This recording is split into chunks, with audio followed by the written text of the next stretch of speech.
Nagoto.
Disiplin namin yung mga dapat ay tutunan ng mga bata ito na hindi magkabugbay yung mga gagawin namin sa araw-araw. Ikaw ang matuloy na kapatulian, may matutunan yung mga bata ito hanggang sa matapos ang gagawin namin immersion. Muli, naging masaya ito, naging engaging, naging masaya sila sa pangalan ni Jesus. Amen. Picture mo din para sa inyong pangalan. And saan kayo nakatira? Okay lang ba yun? Opo. Bago tayo mag-start, pagkasulat ng pangalan, tatanungin ni Teacher Abden yung mga pangalan nyo. Okay lang ba yun? Opo. Okay. So, simulan na muna natin dito habang nagsulat pa. So, anong pangalan mo? Ilan taon ka na? Next? Ha? Si Hinking, si Denden, si Calix, Snyder, si Arby, si Yang, si Audrey, okay, si Audrey, si Gail, si Trixie, and syempre, last but not least, si Anne. So, ready na tayo kilala niyo na kami, magkakilala na tayo Nag-toothbrush. Nag-toothbrush. Ilang beses sa isang araw? Dalawa. So, pwede na yun, no? Dapat tatlo yun, no? Tatlo, no? Sino dito nagbubugas ng kamay bago kumain? Talaga ba? Patingin ang kamay. Baka basic na basta yan. Okay, isa. So, yun yung pag-aaralan natin ngayon is kung paano mag-toothbrush, kung paano magbugas ng kamay, kung bakit importante yung sabon, bakit importante yung toothbrush at toothpaste, no? Saan ba ginagamit yung toothbrush? Sa bunganga, sa ipin, no? Pwede din sa dila. So, saan ginagamit yung sabon? Sa kamay, sa katawan? Sa ulo? Sa mukha? Okay yun, no? Pwede na yun. So, saan ginagamit ang alcohol? Sa kamay? Saan pa? Pwede sa paa kapag makape, kapag madumi, no? So, ayun, ginagamit natin yan pag may kasugat tayo para ma-disinfect yung mga sugat natin at hindi infection. So, Hi! Hello! Hep-hep? Hooray! Hooray? Hep-hep! So, palaro natin ngayon, dalawang video. So, kayo muna tayo first. Kanta. Kanta kayo dito. Punta kayo kay Teacher Rina. Ang gagawin nyo ngayon, yung mga atin nyo, dito, bibigay yung sabon, at then, brush,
tayo, dapat natin naghugas tayo. Okay, kasi pwede tayo magkasakit.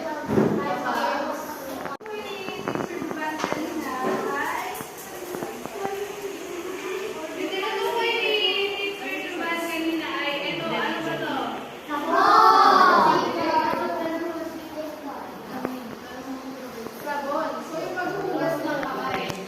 So, mamaya, ituturo ni Teacher Duban paano pa maghugas ng kamay. At yun, i-discuss muna ni Teacher Abby, ano ba yung importansya ng mga ginagamit nating product.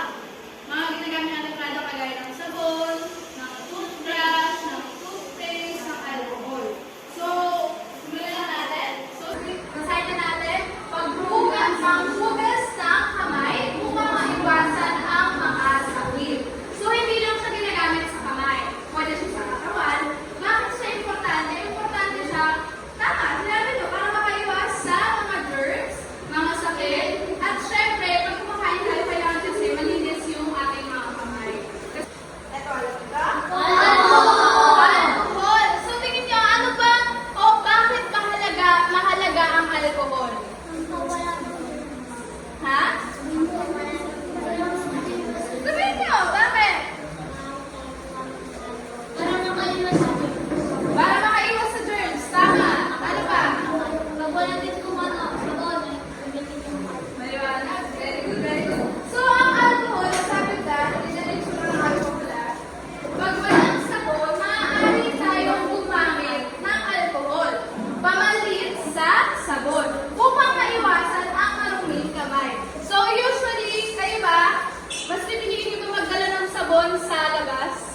Pag umalis kayo? So, ang gagawin natin, pag hindi tayo makapagdala ng sabon, importante magdala tayo ng alcohol. Tama, importante magdala ng alcohol upang mapanatili natin malinis ang ating kamay. Very good. Bakit nga ba importante ang toothbrush?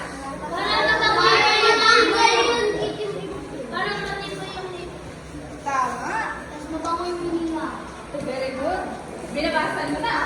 Sabi dito, ang toothbrush ay importante para magkaroon ng matibay na mga ipin at mabango na hininga. So, sabihin sa akin, teacher, toothbrush lang, paano yung toothpaste? Siyempre, pag tinutbrush namin ng tubig lang, matatanggal ba yung dumi? Hindi po. So, kasama niyan yung toothpaste. Importante sila pareho upang mapanatili niyong malinis yung mga ipin ninyo at ang inyong mga hininga ay mabango. Sige nga, pakita nyo nga sa akin, paano ba kayo mag-toothbrush? Patingin, patingin. Patingin. Ganyan, ganyan. Ganyan. Ganyan. So, okay. Ang pag-toothbrush po ay hindi ba ganyan? Pag ganon. Okay? So, pag ganyan, kailangan, simulan nyo muna sa taas. Simulan nyo muna sa taas, tapos sa baba. Tapos pag sa baba naman, simulan nyo sa baba pataas. So, sa loob, ganun din. Ito. Yung mga nasa loob nyo, tapos yung toothbrush. So ngayon, gagawin natin yung step. First step, basahin yung kamay. Okay, basahin mo muna yung kamay mo. And the next step, lagyan ng sabon.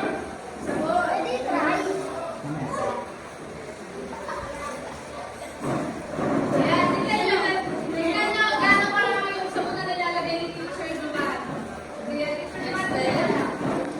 Next step ay kuskusin ang mga kamay. So, itong mga step na to, tingnan nyo ha. First step, teacher, paano? Yan. First step. Tingnan nyo ha. Second step. Okay. Then scrub. Third step yan. Nasa buko, nasiwingsik ng mga dumi. Yes. Kung di kayo mahilig magpit ng kamay. Yan. Next. Depende yun kung gaano karami yung kamay niyo. So kapag sobrang dumi, Saka yan o, pang-lima. Ganyan dapat. Next step, banlawan na natin. So yung pagbanlaw, at maligi rin. Tignan nyo, kailangan sure na wala ang sabon sa kahit anumang parte ng inyong kamay. Maliwanag ba? Kuha na kayo ng malinis na towel at punasan ang inyong kamay. Very good. O teacher, pakita mo sa kanila gano'ng malinis. Ayan o, tignan nyo. Malinis na o. mabango! Mabango! Mami na ba? Dapat nagkukuha rin kayo.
Kaya natin matagalin. Pero tawagin na natin si Teacher Dayan kasi magtatanong na siya regarding sa mga pinag-aralan natin kanina. Ready ba kayo? Kaya matagalin. Teacher Dayan, ikaw na po. Sino nagtatanong kanina? Dapat alam niyo sagot ko sa mga tanong ko ah. Hep-hep! Hey! Ano yung step 2 sa pagbugas ng kamay? Wait, bigyan mo na. Maglagay lang sa bowl. Okay. Wala pa rin si Oti. Next. Step 5. No? Hindi. Aguyin ng kamay. Ano daw? Ay, galing. Next. Magbigay. Ay, wala na. Kailan magbubugas ng kamay? Magbigay ng isa. Sino muna?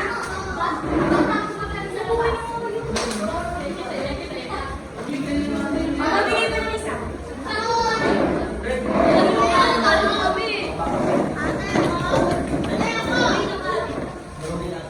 Sino muna kasi di ba natalo sila kanina? Next.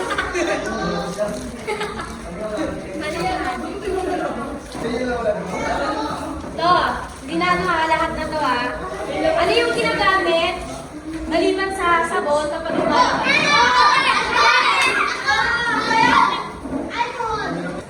Ngayon, sa nag-serve ko kanina, magpipicture ako kung sino yung narinig kanina.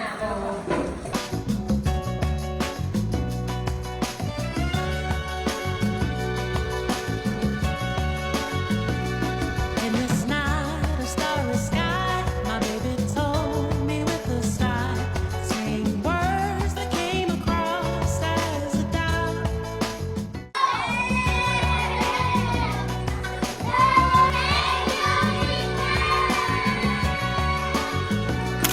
In this night of starry sky, my baby told me with a sigh, saying Sabihin natin, Panginoon, maraming salamat. Sa mga natutunan namin sa araw na ito. Nawa, ang lahat ng ito'y ay apply namin sa aming mga buhay. Sa lahat ng aming natutunan, ay ibahagi namin ito sa aming mga kaibigan,